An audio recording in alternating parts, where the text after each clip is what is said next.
Socio പ്ലസിൻ്റെ പുതിയ വീഡിയോയിലേക്ക് എല്ലാവർക്കും സ്വാഗതം. ഇന്ന് നമ്മൾ പരിശോധിക്കുന്നത് 10ാം ക്ലാസ്സിൻ്റെ സോഷ്യൽ സയൻസ് ഫസ്റ്റിലെ രണ്ടാമത്തെ യൂണിറ്റായ world in the 20th century, ലോകം 20ാം നൂറ്റാണ്ടിൽ എന്ന യൂണിറ്റാണ്. അടിസ്ഥാനപരമായി 10ാം ക്ലാസ്സിലെ കുട്ടികൾക്ക് വേണ്ടിയുള്ള വീഡിയോ ആണെങ്കിലും ചരിത്രം ഇഷ്ടപ്പെടുന്ന, ചരിത്രം പഠിക്കാൻ ആഗ്രഹമുള്ള എല്ലാവർക്കും ഉപകാരപ്പെടുന്ന രീതിയിലാണ് ഈ വീഡിയോ തയ്യാറാക്കിയിട്ടുള്ളത്. പ്രത്യേകിച്ചും PSC പോലെയുള്ള മത്സര പരീക്ഷകൾക്ക് വേണ്ടി തയ്യാറെടുക്കുന്നവർക്ക് ഈ വീഡിയോ വളരെ ഉപകാരപ്രദമായിരിക്കും. വീഡിയോ എല്ലാവരും മുഴുവനായിട്ടും കാണുക. ഉപകാരപ്രദമാണ് എന്ന് നിങ്ങൾക്ക് തോന്നുന്നുവെങ്കിൽ മാത്രം മറ്റുള്ളവരിലേക്ക് ഷെയർ ചെയ്യാനും മറക്കരുത്. അപ്പോൾ നമുക്ക് യൂണിറ്റിലേക്ക് പ്രവേശിക്കാം. 1914 ആഫ്രിക്കയുടെ ഒരു മാപ്പ് നൽകിക്കൊണ്ടാണ് പാഠഭാഗം തുടങ്ങുന്നത്. ഈ മാപ്പ് സൂക്ഷിച്ച് പരിശോധിക്കുമ്പോൾ നമുക്ക് മനസ്സിലാവുന്നുണ്ട്, Algeria, Libya, Egypt, French equatorial Africa, south west Africa, ഇങ്ങനെയുള്ള പല രാജ്യങ്ങളും നമ്മൾ പരിശോധിക്കുമ്പോൾ ഈ രാജ്യങ്ങളുടെ അതിർത്തികൾ പലതും നേർരേഖയിലാണ്, സ്ട്രെയിറ്റ് ലൈനാണ്. ഇന്ത്യ എന്ന് പറയുന്ന ഒരു രാജ്യത്തെ നമ്മൾ വരയ്ക്കുമ്പോൾ കുറച്ച് ബുദ്ധിമുട്ടാണ്. ഇവിടുത്തെ സംസ്ഥാനങ്ങളുടെ ഒന്നും അതിർത്തികൾ നേർരേഖയിലല്ല. കേരളവും തമിഴ്നാടും തമ്മിൽ, തമിഴ്നാടും ആന്ധ്രയും തമ്മിൽ, എല്ലാ സംസ്ഥാനങ്ങളും നേർരേഖയിലല്ല, ഒരുപാട് വളഞ്ഞു പൊളഞ്ഞു കിടക്കുന്ന അതിർരേഖകളാണ്. എന്നാൽ ആഫ്രിക്കൻ രാജ്യങ്ങളുടെ അതിർത്തികൾ പലതും നേർരേഖയിലാണ് നമ്മൾ കാണുന്നത്. എന്തുകൊണ്ടിങ്ങനെ? ഇതാണ് നമുക്ക് പഠിക്കാനുള്ള ആദ്യത്തെ ചോദ്യം. അപ്പോൾ ആ ചോദ്യവും അതിൻ്റെ ഉത്തരവും നമുക്ക് പരിശോധിക്കാം. Why do the African countries share straight border lines? African രാജ്യങ്ങളുടെ അതിർത്തികൾ നേർരേഖയിലാവാൻ കാരണമെന്ത്? കാരണം വളരെ എളുപ്പമാണ്. നമ്മുടെ രാജ്യത്തേക്ക് ബ്രിട്ടൻ, പോർച്ചുഗൽ ഇവരൊക്കെ വന്നിട്ടുള്ളത് നമ്മുടെ വിഭവങ്ങൾ കൊള്ളയടിക്കാൻ വേണ്ടിയിട്ടാണ്. ആഫ്രിക്കയിലേക്കും ഇത്തരത്തിൽ യൂറോപ്യൻ രാജ്യങ്ങൾ പോയിട്ടുണ്ട്. പല യൂറോപ്യൻ രാജ്യങ്ങളും ആഫ്രിക്കയിലെത്തിയപ്പോൾ അവർ ആഫ്രിക്കയെ പരസ്പരം പങ്കിട്ടെടുക്കുകയാണ് ചെയ്തത്. അതിനുവേണ്ടി അവർ ചെയ്തത് ആഫ്രിക്കയുടെ ഭൂപടമെടുത്തു, ശേഷം ആ ഭൂപടത്തിൽ നേർരേഖകൾ വരച്ചുകൊണ്ട് ആഫ്രിക്കയെ പങ്കിട്ടെടുത്തു. The Europeans who reached Africa in search of natural resources divided the African nations amongst themselves by just drawing straight lines on the map. So that's why the African countries share straight border lines. അടുത്ത ഭാഗത്തേക്ക് പ്രവേശിക്കുമ്പോൾ നമ്മൾ മനസ്സിലാക്കിയിരിക്കേണ്ട ഒരു കാര്യമാണ് എന്താണ് capitalism അഥവാ മുതലാളിത്തം എന്നത്. നമ്മൾ ചെറിയ ക്ലാസ്സുകളിലൊക്കെ പഠിച്ചിട്ടുണ്ട് എങ്കിലും ഒന്നുകൂടി നമുക്ക് ആ ഒരു ഓർമ്മ പുതുക്കാം. Capitalism, the economic system in which production and distribution are controlled by the capitalists with the aim to increase profit is known as capitalism. അതായത് ലാഭം ലക്ഷ്യമാക്കി ഉൽപാദനവും വിതരണവും സ്വകാര്യ വ്യക്തികൾ നിയന്ത്രിച്ചിരുന്ന സമ്പദ് വ്യവസ്ഥയാണ് മുതലാളിത്തം എന്ന് അറിയപ്പെട്ടത്. ക്യാപിറ്റലിസം അഥവാ മുതലാളിത്തം ലോകത്തെമ്പാടും കോളനിവൽക്കരണത്തിന് കാരണമായിട്ടുണ്ട്, കോളനൈസേഷന് കാരണമായിട്ടുണ്ട്. നമുക്ക് പരിശോധിക്കാം എന്താണ് കോളനൈസേഷൻ എന്ന് വെച്ചാൽ. Industrial revolution that began in the 18th century. ലോകത്ത് 18ാം നൂറ്റാണ്ടിലാണ് വ്യാവസായിക വിപ്ലവം ആരംഭിക്കുന്നത്. Capitalists invested in factories and production was increased. മുതലാളിമാർ വൻതോതിൽ ഫാക്ടറികളിൽ ഇൻവെസ്റ്റ് ചെയ്യാൻ തുടങ്ങി, പണം നിക്ഷേപിക്കാൻ തുടങ്ങി, വലിയ ഫാക്ടറികൾ ഉണ്ടാക്കാൻ തുടങ്ങി. അതിൻ്റെ ഭാഗമായിട്ട് പ്രൊഡക്ഷൻ വാസ് ഇൻക്രീസ്ഡ്.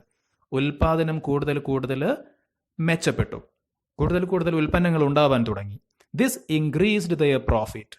ഉൽപ്പന്നം കൂടിയപ്പോൾ, ഉൽപാദനം കൂടിയപ്പോൾ, പ്രൊഡക്ഷൻ കൂടിയപ്പോൾ അവരുടെ വരുമാനം, മുതലാളിമാരുടെ പ്രോഫിറ്റ്, അവരുടെ വരുമാനം കൂടി. The advent of large scale industries resulted in increase in production. Large scale industries, അതായത് വൻകിട വ്യവസായങ്ങൾ വന്നപ്പോൾ അത് വീണ്ടും ഉൽപാദനത്തിൽ വർധനവുണ്ടാക്കി. Many nations produced more than they needed. പല രാജ്യങ്ങളും അവർക്ക് ആവശ്യമുള്ളതിനേക്കാൾ കൂടുതൽ ഉൽപ്പാദിപ്പിക്കാൻ തുടങ്ങി. This overproduction forced them to search for markets. ഇങ്ങനെ ഓരോ രാജ്യവും ആവശ്യത്തിൽ കൂടുതൽ പ്രൊഡക്റ്റുകൾ ഉണ്ടാക്കിയപ്പോൾ, പ്രൊഡക്ഷൻ നടത്തിയപ്പോൾ ആ അധികം വന്ന പ്രൊഡക്റ്റുകൾ വിറ്റഴിക്കാൻ പുതിയ മാർക്കറ്റുകൾ, പുതിയ കമ്പോളങ്ങൾ തേടി അവർ അലഞ്ഞു.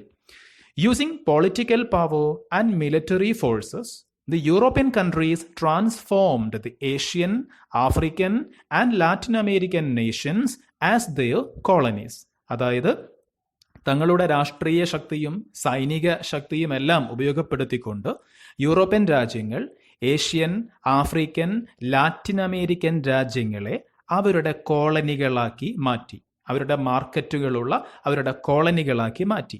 This process is called colonisation. ഈ ഒരു പ്രക്രിയയെ നമ്മൾ വിളിക്കുന്ന പേരാണ് കോളനിവൽക്കരണം. അതായത് വ്യാവസായിക വിപ്ലവത്തിൽ, ഇൻഡസ്ട്രിയൽ റവല്യൂഷനോട് കൂടി ആരംഭിച്ച് ഏറ്റവും ഒടുവിൽ ഏഷ്യൻ, ആഫ്രിക്കൻ, ലാറ്റിൻ അമേരിക്കൻ രാജ്യങ്ങളെയെല്ലാം കോളനികളാക്കി മാറ്റിയ ഈ ഒരു പ്രോസസ്സിനെ നമ്മൾ വിളിക്കുന്ന പേരാണ് കോളനൈസേഷൻ അഥവാ കോളനിവൽക്കരണം. അപ്പോൾ ഇത്തരത്തിൽ മുതലാളിത്തം അഥവാ ക്യാപിറ്റലിസം കോളനൈസേഷൻ, കോളനിവൽക്കരണത്തിന് കാരണമായി.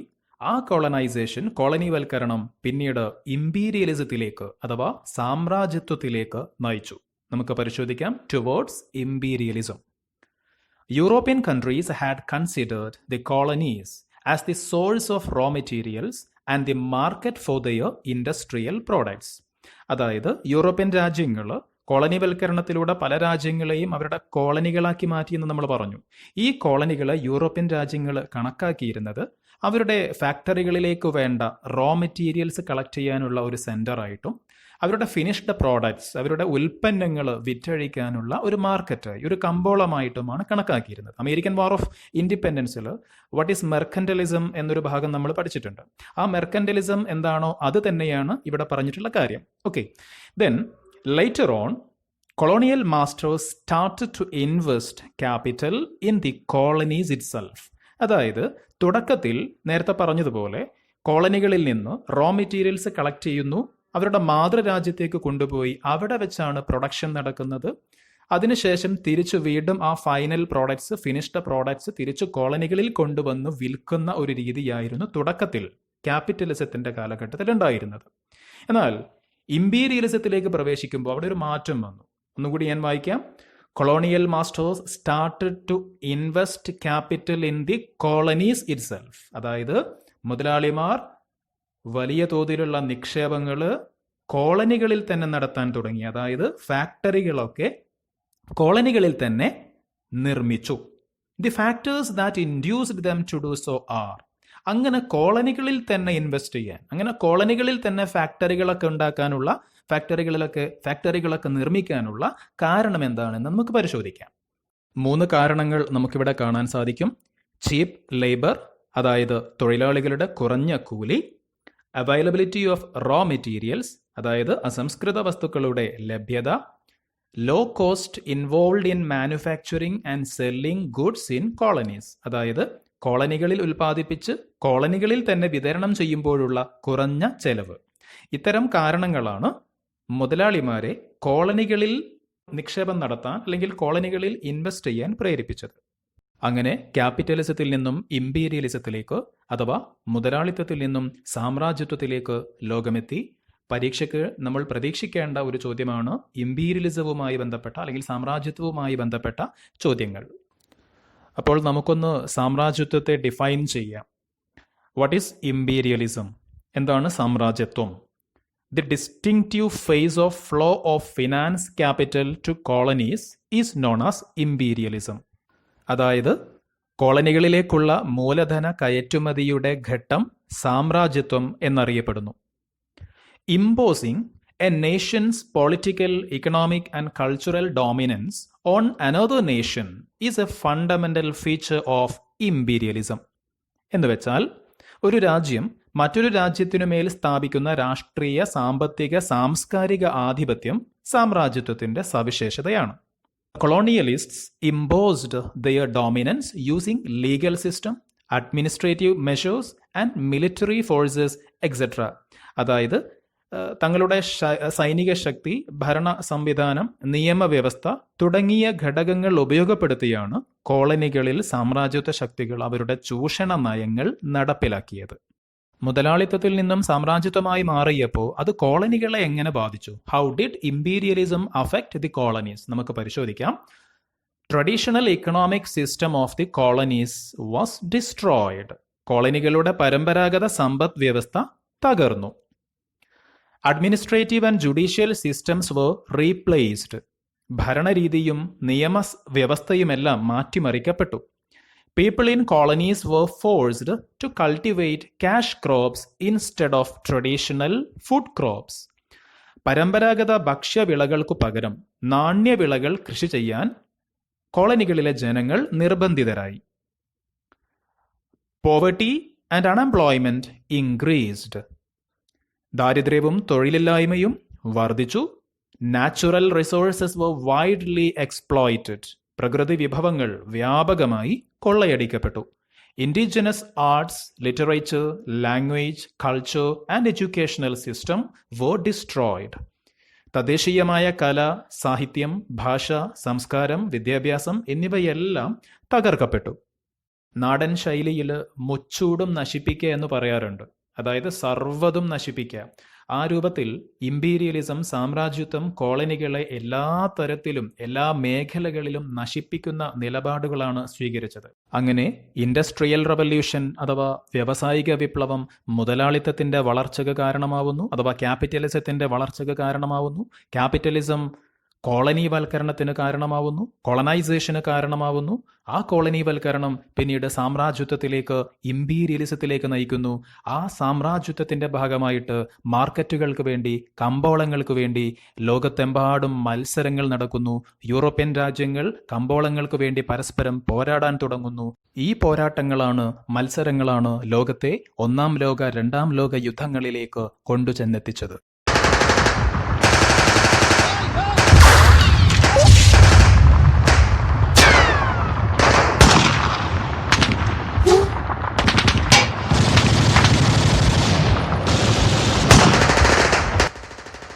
ഒന്നാം ലോക മഹായുദ്ധത്തിലേക്ക് നയിച്ച വിവിധ സാഹചര്യങ്ങളും അതിൻ്റെ പരിണിത ഫലങ്ങളും ഈ വീഡിയോയിലൂടെ നമുക്ക് പരിചയപ്പെടാം.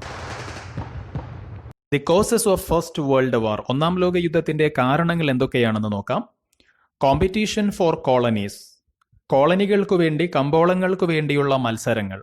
Formation of military alliances. സൈനിക സഖ്യങ്ങളുടെ രൂപീകരണം. അഗ്രസീവ് നാഷണലിസം അഥവാ തീവ്ര ദേശീയത. ഇമ്പീരിയലിസ്റ്റ് ക്രൈസിസ്, സാമ്രാജ്യത്വ പ്രതിസന്ധികൾ. സഡൻ കോസ്, ഒരു പെട്ടെന്നുള്ള കാരണവും യുദ്ധത്തിനുണ്ടായിരുന്നു. ഈ ഓരോ കാരണങ്ങളും നമുക്ക് ഡീറ്റെയിൽഡ് ആയിട്ട് പരിശോധിക്കാം. അതിൽ ആദ്യത്തേത് കോമ്പറ്റീഷൻ ഫോർ കോളനീസ് അഥവാ കോളനികൾക്ക് വേണ്ടിയുള്ള മത്സരങ്ങൾ എന്നത് നമ്മൾ നേരത്തെ പറഞ്ഞു കഴിഞ്ഞതാണ്. സാമ്രാജ്യത്വ രാജ്യങ്ങൾ, സാമ്രാജ്യത്വ ശക്തികൾ അവരുടെ ഉൽപ്പന്നങ്ങൾ വിറ്റഴിക്കാൻ വേണ്ടി കമ്പോളങ്ങൾക്കായി, കോളനികൾക്കായി പരസ്പരം മത്സരിച്ചതാണ് ലോകയുദ്ധത്തിലേക്ക് എത്തിയത് എന്ന് നമ്മൾ നേരത്തെ പറഞ്ഞതാണ്. തുടർന്ന് അങ്ങോട്ടുള്ള പോയിന്റ്സ് ഓരോന്നും നമുക്ക് പരിശോധിക്കാം. ഒന്നാം ലോക യുദ്ധത്തിന് കാരണമായ ഏറ്റവും പ്രധാനപ്പെട്ട ഒരു പോയിന്റാണ് ഫോർമേഷൻ ഓഫ് മിലിറ്ററി അലയൻസസ്, സൈനിക സഖ്യങ്ങളുടെ രൂപീകരണം. രണ്ട് സൈനിക സഖ്യങ്ങളാണ് നമുക്ക് പഠിക്കാനുള്ളത്. Triple alliance, triple entente. Triple alliance എന്ന് വെച്ചാൽ ത്രികക്ഷി സഖ്യം. ട്രിപ്പിൾ എൻഡന്റ്, ത്രികക്ഷി സൗഹാർദ്ദം. രണ്ടു സഖ്യത്തിലുമുള്ള രാജ്യങ്ങളെ നമുക്കൊന്ന് പരിചയപ്പെടാം. ട്രിപ്പിൾ അലയൻസ് അഥവാ ത്രികക്ഷി സഖ്യത്തിൽ Germany, Austria Hungary, Italy. Austria Hungary എന്നത് ഇന്ന് രണ്ട് രാജ്യങ്ങളാണെങ്കിലും ആ കാലഘട്ടത്തിൽ അതൊരൊറ്റ രാജ്യമായിരുന്നു. അപ്പോൾ മൂന്ന് രാജ്യങ്ങൾ, ജർമ്മനി, ഓസ്ട്രിയ ഹംഗറി, ഇറ്റലി എന്നിവയാണ് ട്രിപ്പിൾ അലയൻസ് എന്ന സഖ്യത്തിലുള്ളത്. ട്രിപ്പിൾ എൻഡന്റ്, ത്രികക്ഷി സൗഹാർദ്ദത്തിൽ ഇംഗ്ലണ്ട്, ഫ്രാൻസ്, റഷ്യ തുടങ്ങിയ രാജ്യങ്ങളും. ഈ രണ്ട് സൈനിക സഖ്യങ്ങളുടെ രൂപീകരണം ലോകത്തെ മുൾമുനയിൽ നിർത്തി. യുദ്ധത്തിലേക്ക് നയിച്ച മറ്റൊരു കാരണമാണ് അഗ്രസീവ് നാഷണലിസം അഥവാ തീവ്ര ദേശീയത. എന്താണെന്ന് നോക്കാം. Aggressive nationalism was a strategy adopted by European nations to succeed in their imperialistic competitions. അതായത് സാമ്രാജ്യത്വ മത്സരങ്ങളിൽ വിജയിക്കുന്നതിന് യൂറോപ്യൻ രാജ്യങ്ങൾ ഒരുപാട് മാർഗങ്ങൾ സ്വീകരിച്ചിട്ടുണ്ട്. അതിലൊരു മാർഗമാണ്, ഒരു പോളിസിയാണ് തീവ്ര ദേശീയത. The European nations used aggressive nationalism to invade other countries. മറ്റു രാജ്യങ്ങളെ ആക്രമിച്ച് കീഴ്പ്പെടുത്തുന്നതിനുള്ള ഒരു തന്ത്രം, ഒരു മാർഗം എന്ന നിലയിൽ യൂറോപ്യൻ രാജ്യങ്ങൾ ദേശീയതയെ ഉപയോഗിച്ചു. ഇതിനെ വിളിക്കുന്ന പേരാണ് തീവ്ര ദേശീയത. Aggressive nationalists considered their own nations as the supreme and justified whatever be the actions of their nations. തീവ്ര ദേശീയവാദികൾ ചെയ്യുന്നൊരു കാര്യം, സ്വന്തം രാജ്യമാണ് മറ്റുള്ളവയേക്കാൾ ഏറ്റവും ശ്രേഷ്ഠമാണെന്ന് കരുതുക. അതോടൊപ്പം തന്നെ സ്വന്തം രാജ്യം ചെയ്യുന്നതിനെ എല്ലാം ന്യായീകരിക്കുകയും ചെയ്യുക. ഇതായിരുന്നു തീവ്രദേശീയതയുടെ പ്രത്യേകത. Various movements in Europe such as pan Slav, pan German, revenge movement were an offshoot of aggressive nationalism. Pan Slav പ്രസ്ഥാനം, പാൻ ജർമ്മൻ പ്രസ്ഥാനം, പ്രതികാര പ്രസ്ഥാനം എന്നിവ തീവ്രദേശീയതയിൽ അധിഷ്ഠിതമായി രൂപം കൊണ്ട പ്രസ്ഥാനങ്ങളായിരുന്നു. ഒന്നാം ലോക യുദ്ധത്തിനുള്ള അടുത്ത കാരണം ഇമ്പീരിയലിസ്റ്റ് ക്രൈസിസ്, സാമ്രാജ്യത്വ പ്രതിസന്ധിയാണ്. സാമ്രാജ്യത്വ പ്രതിസന്ധികൾ രണ്ടെണ്ണമാണുള്ളത്. ഒന്ന് മൊറോക്കൻ ക്രൈസിസ്, രണ്ടാമത്തേത് ബാൾക്കൻ ക്രൈസിസ്. അതിലാദ്യത്തെ മൊറോക്കൻ ക്രൈസിസ് നമുക്ക് നോക്കാം. A secret treaty was signed between Britain and France in 1904. 1904 ബ്രിട്ടനും ഫ്രാൻസും തമ്മിൽ ഒരു രഹസ്യ കരാറുണ്ടാക്കി. According to this, Britain recognised the claim of France over Morocco. ഈ കരാറ് പ്രകാരം ആഫ്രിക്കൻ രാജ്യമായ മൊറോക്കോയിൽ ഫ്രാൻസിന്റെ ആധിപത്യം ബ്രിട്ടൻ അംഗീകരിച്ചു. The French claim over Morocco was opposed by Germany, which sent battleships to the Moroccan port Agadir. എന്നാൽ മൊറോക്കൻ തുറമുഖമായ അഗഡീറിലേക്ക് ജർമ്മനി യുദ്ധക്കപ്പലുകൾ അയച്ചു. കാരണം മൊറോക്കോ കൈവശപ്പെടുത്താൻ ജർമ്മനി ആഗ്രഹിച്ചിരുന്നു. എന്നാൽ ബ്രിട്ടനും ഫ്രാൻസും തമ്മിലുള്ള കരാർ അനുസരിച്ച് ആഫ്രിക്കൻ രാജ്യമായ മൊറോക്കോയിൽ ഫ്രാൻസിനാണ് ആധിപത്യം ലഭിച്ചത്. സ്വാഭാവികമായും ജർമ്മനി യുദ്ധക്കപ്പലുകൾ അയച്ചു. France agreed to transfer a part of French Congo to Germany and Germany agreed to concede Morocco to France in return. തുടർന്നുള്ള അനുരഞ്ജന ചർച്ചയിൽ തങ്ങളുടെ കോളനിയായ ഫ്രഞ്ച് കോങ്കോയുടെ ചില ഭാഗങ്ങൾ ജർമ്മനിക്ക് നൽകിക്കൊണ്ട് ഫ്രാൻസ് ഈ പ്രശ്നം തൽക്കാലം പരിഹരിച്ചു.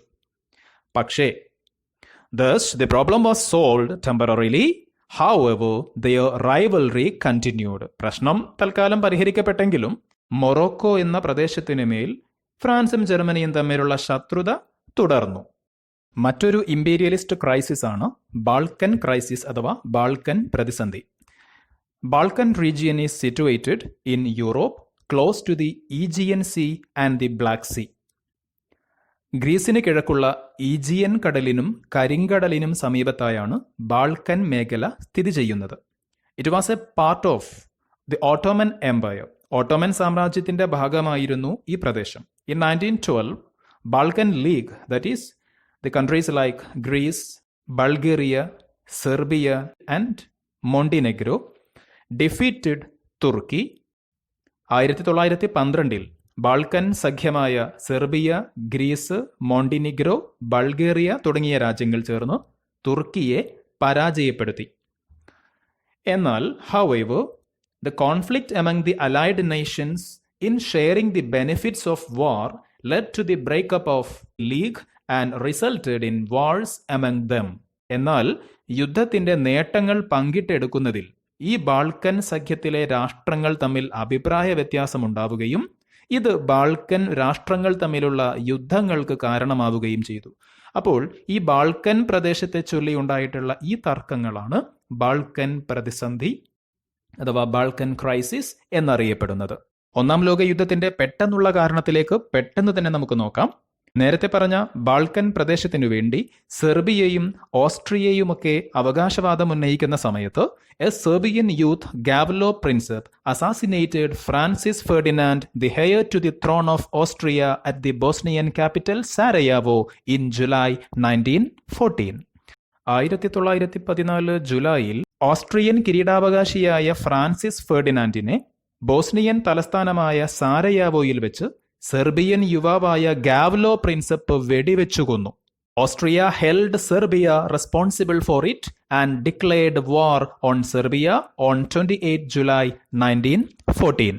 സെർബിയയാണ് ഇതിന് ഉത്തരവാദിയെന്ന് പ്രഖ്യാപിച്ച ഓസ്ട്രിയ സെർബിയക്കുമേൽ 1914 ജൂലൈ 28 യുദ്ധം പ്രഖ്യാപിച്ചു.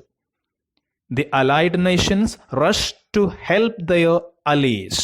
തുടർന്ന് ഓരോ സഖ്യരാഷ്ട്രവും തങ്ങളുടെ ചേരിയിലെ രാഷ്ട്രങ്ങളെ സഹായിക്കാനായി മുന്നോട്ട് വരികയും ഒന്നാം ലോകയുദ്ധം അവിടെ ആരംഭിക്കുകയും ചെയ്തു.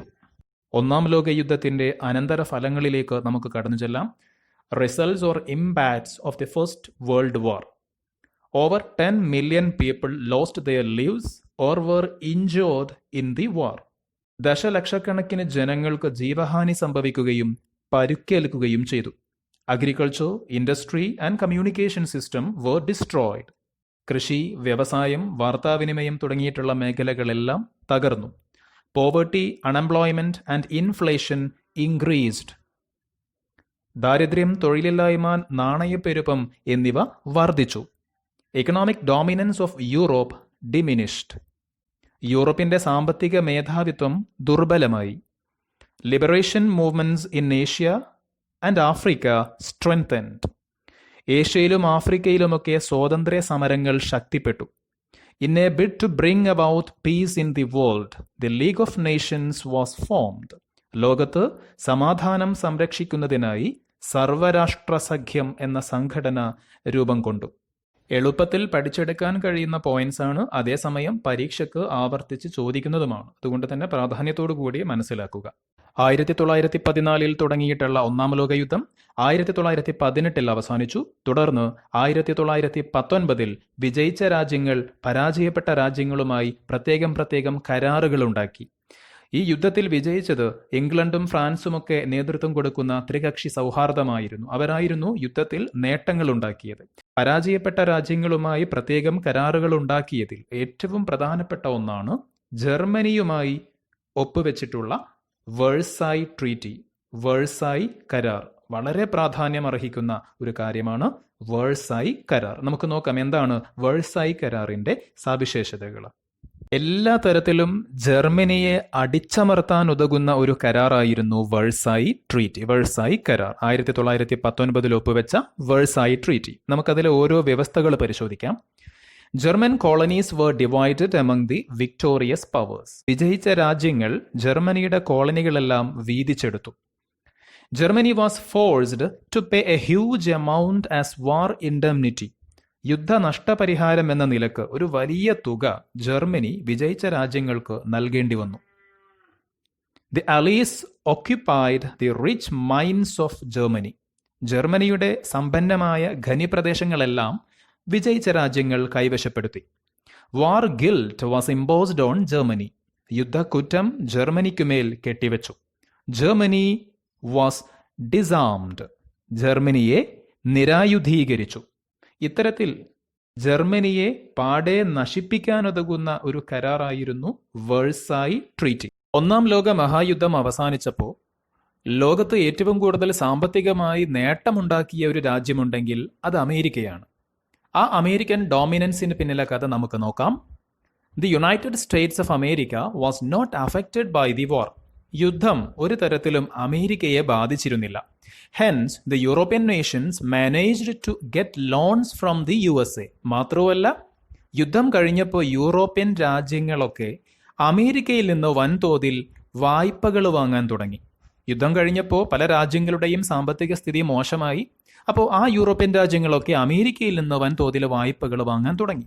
Consequently, American dollar overtook British pound as the basis of foreign exchange holding. അതോടെ ആഗോള വിനിമയത്തിന്റെ അടിസ്ഥാനം ബ്രിട്ടീഷ് പൗണ്ടിന് പകരം അമേരിക്കൻ ഡോളറായി മാറി. As a result, the United States of America emerged as a new economic power outside Europe. യൂറോപ്പിന് പുറത്ത് ഒരു പുതിയ സാമ്പത്തിക ശക്തിയായി അമേരിക്ക ഉദയം ചെയ്യാൻ ഇത് കാരണമായി. എന്നാൽ അമേരിക്കയുടെ സാമ്പത്തിക മുന്നേറ്റം അധികകാലം നീണ്ടു നിന്നില്ല. 1929 ലോകത്തെയാകെ പിടിച്ചുകുലുക്കിയ സാമ്പത്തിക മാന്ദ്യമുണ്ടായപ്പോൾ അത് അമേരിക്കയിലായിരുന്നു തുടക്കം. സോ നമുക്ക് പരിശോധിക്കാം. Economic depression of 1929. Economic depression of 1930s എന്നും ചില പുസ്തകങ്ങളിൽ പറയാറുണ്ട്. കാരണം വർഷങ്ങളോളം നീണ്ടുനിന്ന ഒരു സാമ്പത്തിക മാന്ദ്യമായിരുന്നു. അതുകൊണ്ട് തന്നെ 1930s ഡിപ്രഷൻ എന്നും ഇതിനെ പറയാറുണ്ട്. The world was thrown into economic crisis in 1929, which originated in the USA. എന്തൊക്കെയായിരുന്നു ഈ ഇക്കണോമിക് ഡിപ്രഷന്റെ ആഘാതങ്ങൾ, അതിൻ്റെ ഇമ്പാക്ട്സ്, ആഗോള സാമ്പത്തിക മാന്ദ്യത്തിന്റെ ഫലങ്ങൾ എന്തൊക്കെയായിരുന്നു? ഇമ്പോർട്ടൻ്റ് ആയിട്ടുള്ള ഒരു ക്വസ്റ്റ്യൻ ആണ്. Impacts of economic depression. People who became pauper because of the war couldn't afford the commodities. യുദ്ധം പാപ്പരാക്കിയ ജനങ്ങൾക്ക് സാധനങ്ങൾ വാങ്ങാൻ കഴിവില്ലാതായി. Goods were kept unsold in factories. ജനങ്ങൾക്ക് സാധനങ്ങൾ വാങ്ങാനുള്ള കഴിവില്ലാതായപ്പോൾ ഉൽപ്പന്നങ്ങൾ വിറ്റഴിക്കാതെ ഫാക്ടറികളിൽ കെട്ടിക്കിടന്നു. European nations failed to repay their debts to the USA. സ്വാഭാവികമായും ഉൽപ്പന്നങ്ങൾ വിറ്റഴിക്കാതെ കെട്ടിക്കിടന്നപ്പോൾ അമേരിക്കയിൽ നിന്നെടുത്ത വായ്പകൾ തിരിച്ചടയ്ക്കുന്നതിന് യൂറോപ്യൻ രാജ്യങ്ങൾക്ക് സാധിച്ചില്ല. യൂറോപ്യൻ രാജ്യങ്ങൾ അതിൽ വീഴ്ച വരുത്തി. സാമ്പത്തിക പ്രവർത്തനങ്ങൾ നടക്കാത്തതിന്റെ പേരിൽ ബാങ്ക്സ് കൊളാപ്സ്ഡ്, ബാങ്കുകളെല്ലാം തകർന്നു. ഇൻഫ്ലേഷൻ ബിക്കെയിം അൺകൺട്രോളബിൾ, പണപ്പെരുപ്പം വർദ്ധിച്ചു. And all these resulted in acute unemployment and poverty. ഇതെല്ലാം ഒടുവിൽ തൊഴിലില്ലായ്മയിലേക്കും ദാരിദ്ര്യത്തിലേക്കും ലോക ജനതയെ തള്ളിവിട്ടു.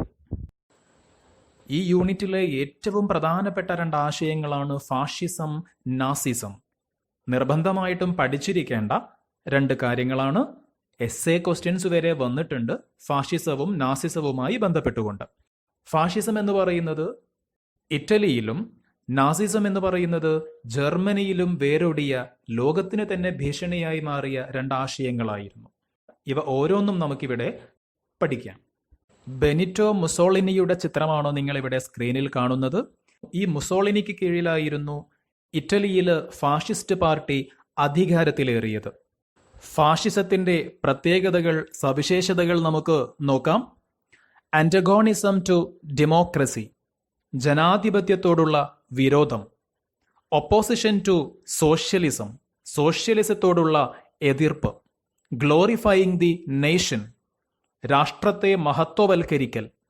അഡോറിംഗ് ദി പ്യൂരിറ്റി ഓഫ് റേസ്, വംശമഹിമ ഉയർത്തിപ്പിടിക്കൽ. ജസ്റ്റിഫയിങ് വാർ, യുദ്ധത്തെ മഹത്വവൽക്കരിക്കൽ. ഡിഫ്യൂഷൻ ഓഫ് അഗ്രസീവ് നാഷണലിസം, തീവ്രദേശീയത പ്രചരിപ്പിക്കൽ. ഡീഫയിങ് ദി പാസ്റ്റ്, ഭൂതകാലത്തെ പ്രകീർത്തിക്കൽ. Indoctrination of ideologies through arts, literature and education, കല, സാഹിത്യം, വിദ്യാഭ്യാസം തുടങ്ങിയവയിലൂടെയുള്ള ആശയപ്രചാരണം. മിലിറ്ററി ഡിക്റ്റേറ്റർഷിപ്പ്, സൈനിക സ്വേച്ഛാധിപത്യം. ഡിസ്ട്രക്ഷൻ ഓഫ് പൊളിറ്റിക്കൽ റൈവൽസ്, രാഷ്ട്രീയ എതിരാളികളെ ഉന്മൂലനം ചെയ്യൽ. ഇതൊക്കെയായിരുന്നു ഫാഷിസത്തിന്റെ പ്രധാനപ്പെട്ട സവിശേഷതകൾ.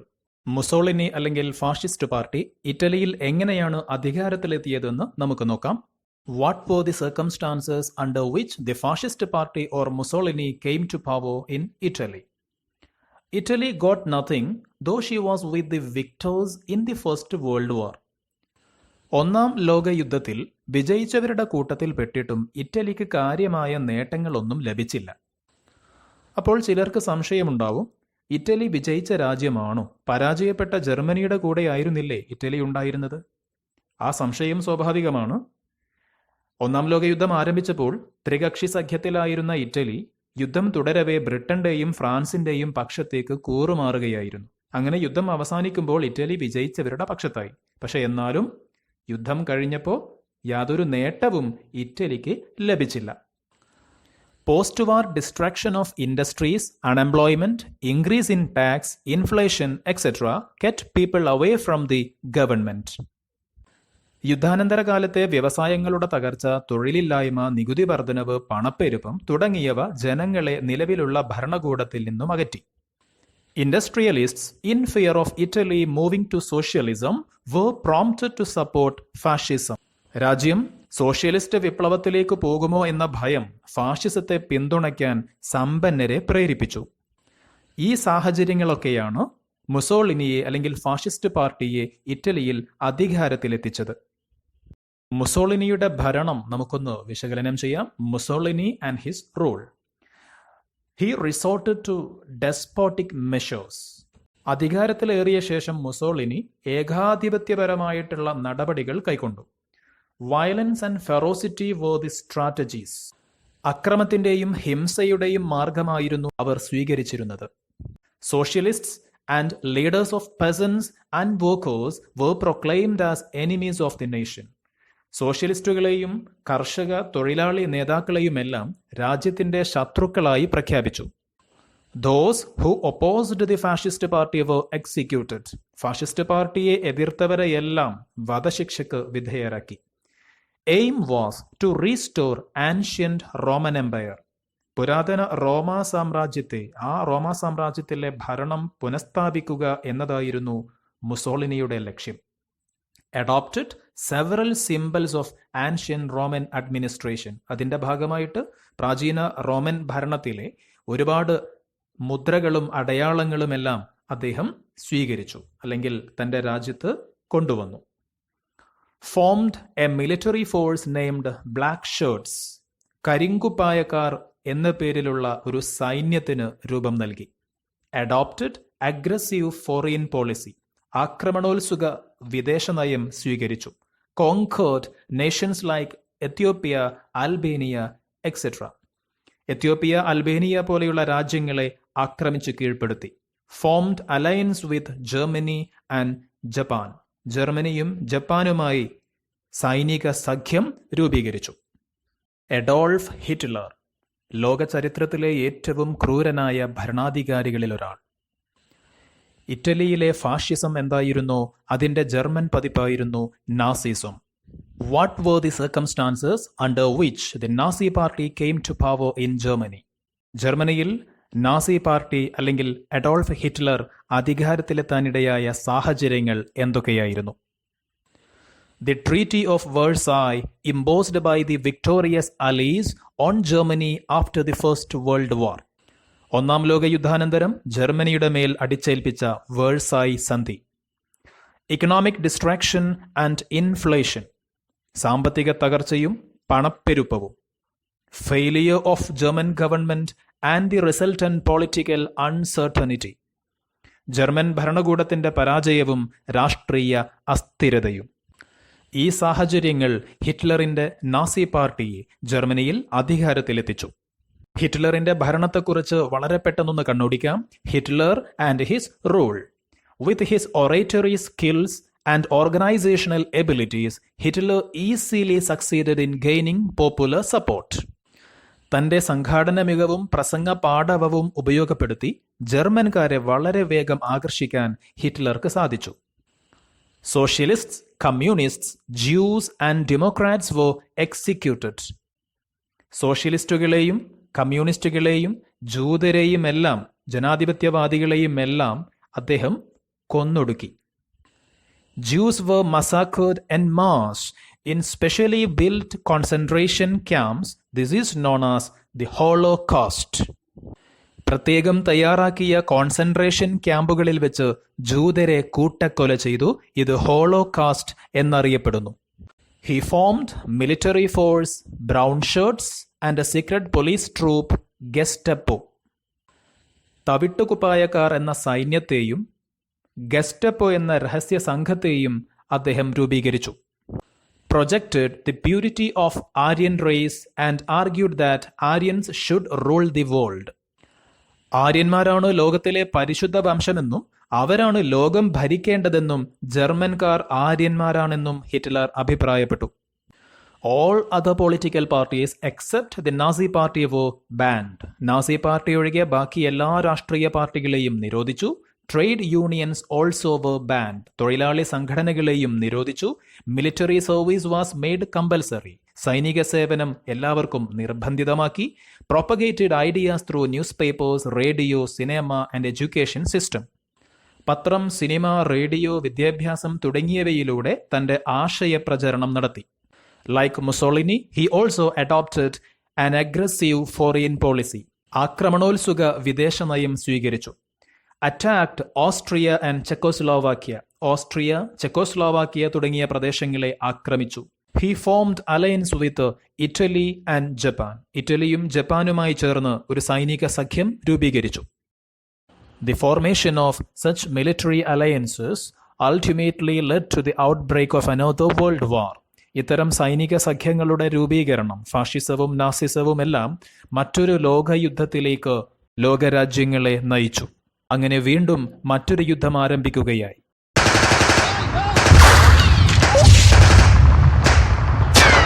ഈ രണ്ടാം ലോക മഹായുദ്ധത്തിന്റെ വിശേഷങ്ങൾ അടുത്ത വീഡിയോയിൽ നമുക്ക് പങ്കുവയ്ക്കാം. ഈ വീഡിയോ ഇഷ്ടമായെങ്കിൽ നിങ്ങൾ ഷെയർ ചെയ്യാൻ മറക്കരുത്. നിങ്ങളുടെ വിലയേറിയ അഭിപ്രായങ്ങൾ കമന്റ് ബോക്സിൽ രേഖപ്പെടുത്താവുന്നതാണ്.